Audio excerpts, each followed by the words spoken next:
One of the topics I want to cover as part of this class, and is, as I see it under the section of access, is the topic of intellectual freedom. What I'm going to do is present a number of slides. In the slides are a number of links to other resources that I think will be useful for this class. When you're working on the collection development policy, when you're talking about other aspects in collection development and access to users, one of the areas that need to be considered is the topic of intellectual freedom.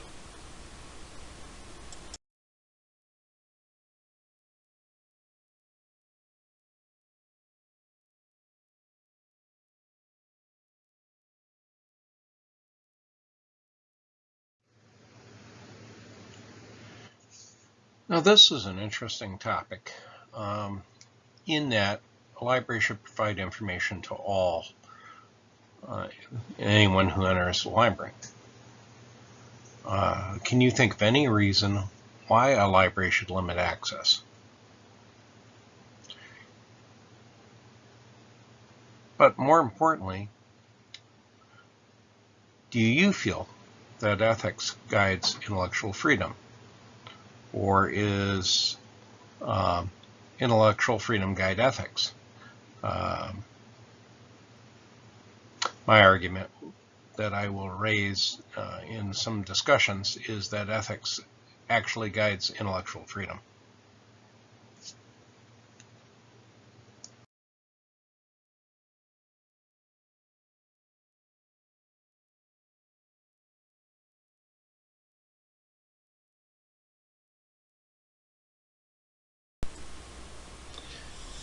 As we talk about intellectual freedom, I have here a number of websites which talk about intellectual freedom from the American Library Association, one of the primary components of intellectual freedom. There are a number of bills and interpretations and newsletters and censorship information that I have in this slide. Take a look at the sites. If you have difficulty connecting to them, just go to the American Library Association and look for intellectual freedom, and you'll find a number of the bills. Some of these bills you may incorporate and should incorporate in a collection development policy.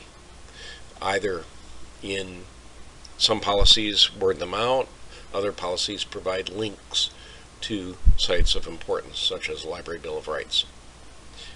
And then, of course, there's a whole host of ones I don't have here, which are freedom to read, freedom to view, and other aspects.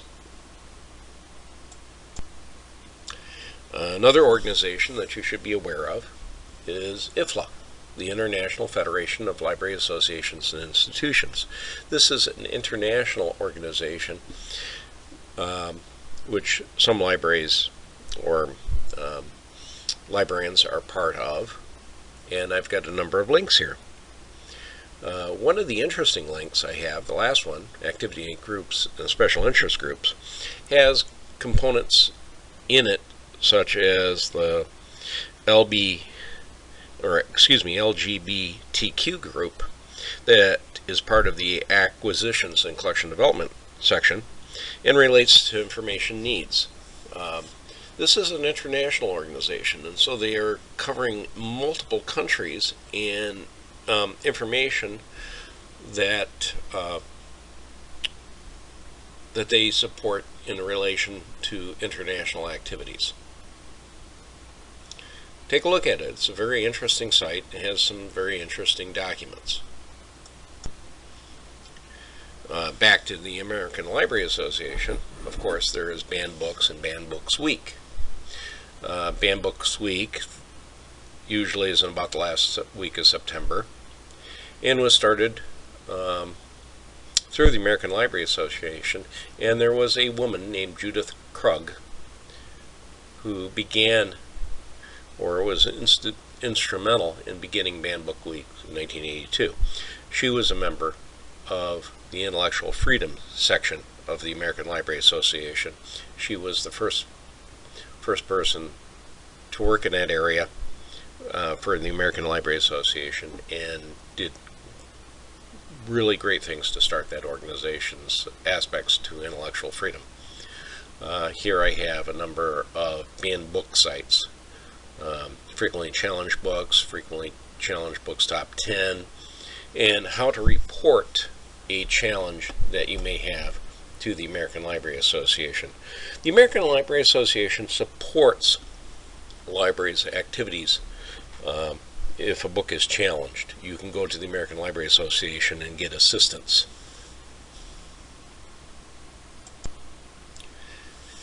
One of the aspects that probably is not mentioned as much, but is very important, is what's referred to as self-censorship.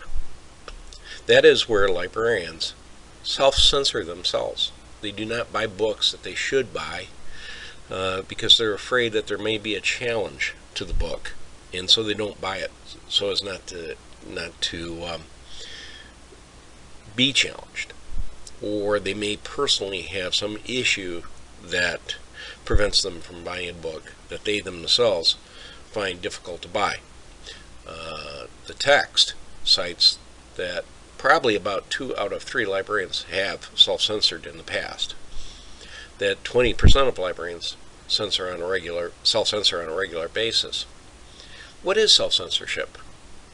Do you think you should do it? Do you think it should ever occur? Is selection in itself a form of self-censoring? Are there local interests that cause one to do self-censor? A question here is, that is the importance of a collection development policy. It helps you purchase materials that support your library.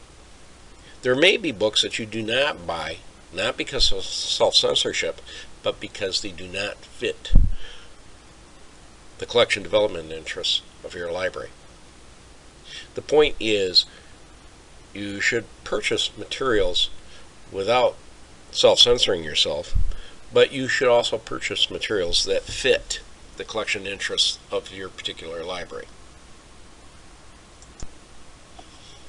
Then the other question related to intellectual freedom is ethics. Are ethics important? Is there a reason for privacy in a library? What if everyone knew what everyone borrowed? It happens to be, as I mentioned in an earlier lecture, that Michigan has a privacy law in place for patron records. The fine for releasing a patron record is substantial. Not something that you want to do. And it is personally responsible. So, as a result, I think it's important that the police need a warrant to look at a patron record. You should not just simply release a patron record to a police officer without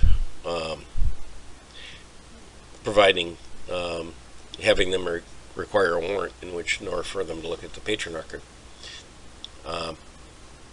You have a degree of privacy, but at the same time, the police can establish a warrant to look at the record. But in Michigan, they would have to have a warrant in order for you not to be liable. How secure do you feel about your library record? For example, in many libraries, it is possible for a patron to list all the books that they've checked out without the librarian knowing what that list is, the way the computer record operates. The other one is, the only reason a librarian could see what a person checked out specifically is at the time they have it checked out, or if there was a fine involved, where it maintains a history of the record so that later a person could come back and say what was the fine for, and the librarian could tell them what the fine was for. But if you look at most computer records, a lot of times, once a book has been returned, you can possibly see how many items the person checked out at different times, but you can't see what the items are.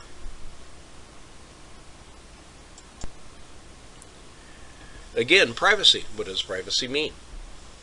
Doesn't it mean that one is private in order to come into the library and borrow materials off the shelf without any impact from the librarian or from the community? What is the privacy of a patron record? Some libraries put in self-checkout systems to avoid any issues in the past of where patrons came up to the desk and checked something out. It is actually a good policy not to comment on the books that a person checks out, but just simply check the books out. Unless, of course, the person does request some information and a conversation ensues. A lot of times reader's advisory happens in that way, in that a patron will come to the desk with a book and say, do you know of other books that are of interest to me? And then at that point, the conversation can ensue. But the patron initiated the conversation, the librarian did not. Another question is RFID, radio frequency. What is radio frequency? Why do libraries use it? Does it provide privacy, or is the use of radio frequency valuable in relation to privacy? Radio frequency allows a patron to borrow a book without the book being opened to check it out. A lot of the self-checkout systems occur because the library uses radio frequency. Library I'm a member of, I can go to a self-checkout station and I can put all my books on the stand, hit the checkout button, and then all the books, like maybe 6 books in total, on the stand can be all checked out at one time. It makes life a little more convenient, but given the fact that you can scan the book from a distance, does it make it more does it provide privacy? This is a question that you take into account the freedom that you have versus computers making things more easy. Think about those topics. Another one you should take a look at is ethics. At the ALA has a variety of tools related to ethics, and I provided a link to those here as well.